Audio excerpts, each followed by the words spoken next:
ఇది వరకు visual effects ఓ హంగు మాత్రమే. ఇప్పుడు అది కూడా కమర్షియల్ అంశం అయిపోయింది. దానికి బడ్జెట్లు కేటాయిస్తున్నారు. చారిత్రక నేపథ్యం ఉన్న చిత్రాలకు, ఫ్యాంటసీ కథలకు విఎఫ్ఎక్స్ తప్పనిసరి. బాహుబలి తర్వాత విఎఫ్ఎక్స్ విలువ మరింత తెలిసొచ్చింది. దాన్ని తెలివిగా వాడుకుంటున్నారు దర్శకులు. బాహుబలి బడ్జెట్ లో దాదాపు 30% విజువల్ ఎఫెక్ట్స్ కోసమే ఖర్చు పెట్టారు. నందమూరి బాలకృష్ణ 100 చిత్రం గౌతమిపుత్ర శాతకర్ణి కూడా విజువల్ ఎఫెక్ట్స్ ని డిమాండ్ చేసే సినిమానే. ఇందులో దాదాపు 40 సినిమాలకు పైగా యుద్ధ సన్నివేశాలున్నాయి. రాజ్ దర్బార్, యుద్ధ రంగం, కోట ఇవన్నీ విఎఫ్ఎక్స్ లోనే చూపించాల్సిందే. అందుకోసం చిత్ర బృందం ఎంత ఖర్చు పెట్టిందో తెలుసా? 10 కోట్లు. సినిమా బడ్జెట్ 55 కోట్లకు పైమాటే. అంటే దాదాపుగా 20% విజువల్ ఎఫెక్ట్స్ కోసం ఖర్చయ్యాయన్నమాట. ఈ సినిమా కోసం క్రిష్ కొత్త స్కీమ్ ఒకటి ఫాలో అయ్యాడట.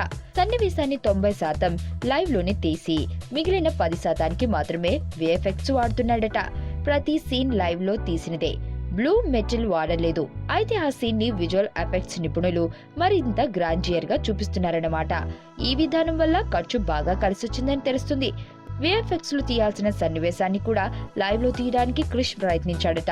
దాంతో ఒరిజినాలిటీ మరింత పెరిగిందని, ఏ సన్నివేశాన్ని గ్రాఫిక్స్ డామినేట్ చేయకుండా జాగ్రత్త పడ్డాడని తెలుస్తుంది. ప్రస్తుతం గౌతమిపుత్ర శాతకర్ణి గ్రాఫిక్స్ పనులన్నీ 25 సంస్థలు టేకప్ చేస్తున్నాయి.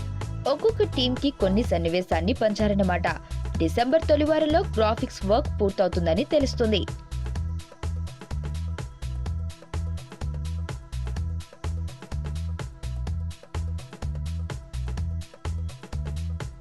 మరణం దేహానికే గాని ఆత్మకు కాదని భగవద్గీత చెప్తుంది.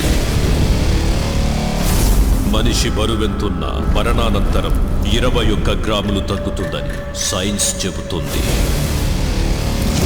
అంటే ఆ 21 గ్రామ్స్ బరువు